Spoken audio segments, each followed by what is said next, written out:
नमस्कार दोस्तों। अभी अभी रेलवे की तरफ से एक खबर सुनने को मिली है। आपकी जो रेलवे ग्रुप डी की आंसर की रिलीज होनी है वो 11 जनवरी को रिलीज होएगी। ये देखो दोस्तों, आप पढ़ सकते हो एक बार। मैं आपको जो खबर मिली है वो दिखा रहा हूँ।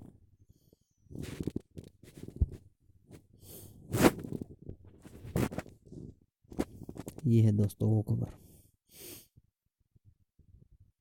यहाँ पे साफ दिखाया गया है कि आपकी जो,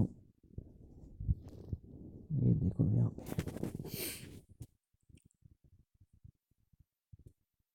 एनडीटीवी के एक पत्रकार हैं जो अंगराज मोहन, उन्होंने ये आरआरबी के हैं जी, एग्जीक्यूटिव रंगराज मोहन, इन्होंने एनडीटीवी के माध्यम से ये खबर दी है। ठीक है दोस्तों, और 7 दिन तक आप इस पे ऑब्जेक्शन डाल सकते हो।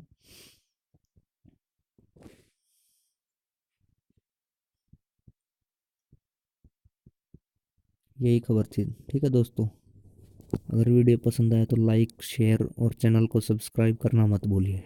ओके दोस्तों, थैंक यू।